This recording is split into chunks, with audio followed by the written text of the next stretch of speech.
Ny mety ho tatrian'andro eny an-dranomasina ny zoma 7 Desambra 2024 amin'ny 9 maraina hatramin'ny sabotsy 30 Desambra 2024 amin'ny 9 maraina.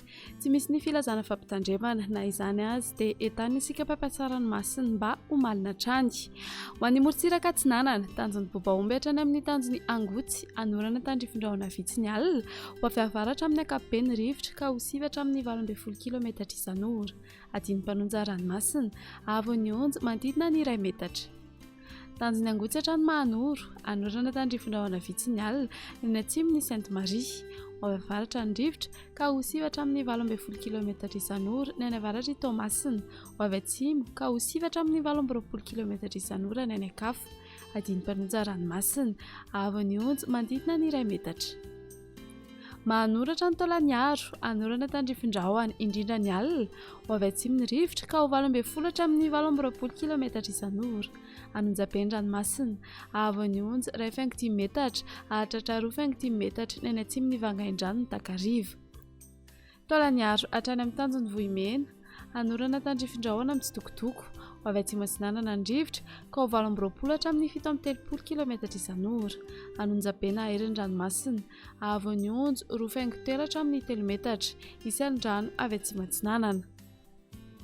Ho an'ny morontsiraka Andrefana, tanjon'ny Vohimena hatrany amin'ny tanjon'ny Ankabo, anorana tandrifindrahona ny any avaratra i Toliara, ho avy atsimon'ny rivotra ka ho sivatra amin'ny 12 km isan'ora ny any avaratra i Toliara, ho avy atsimo atsinanana ka ho 17 hatramin'ny 15 km isan'ora ny any ankafa. Anonjabena herin'ny ranomasina, avy onjo 1,5 hatramin'ny 2 metatra hahatratra 2,5 hatramin'ny 3 metatra ny any atsimon'ny Toliara ny Tolakandro, isy alin-drano avy atsimo atsinanana. Tanjon'ny Ankabo hatrany amin'ny tanjon'ny Vilanandro, isy orana tandrifindrahona mety Araikotrika, ho avy avaratra ny rivotra amin'ny ankapobeny ny any avaratra i Morondava ka ho sivatra amin'ny 12 km isan'ora. Iovaova ny any ankafa ka ho sivatra amin'ny 12 km isan'ora. Isy tafiotra ao anaty oram-baratra.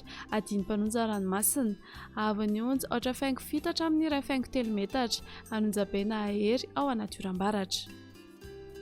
Tanjon'ny Vilanandro hatrany Analalava, isy tandrifindrahona mahalana, ho avy avaratra ny rivotra amin'ny ankapobeny ka ho sivatra amin'ny 12 km isan'ora. Hodona adiny mpanonja ranomasina, avy onjo 8,4 hatramin'ny 1 metatra.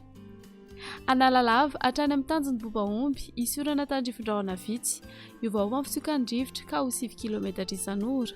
Hodona amin'ny ankapobeny ranomasina, avy onjo ho latsaky ny 8,4 metatra.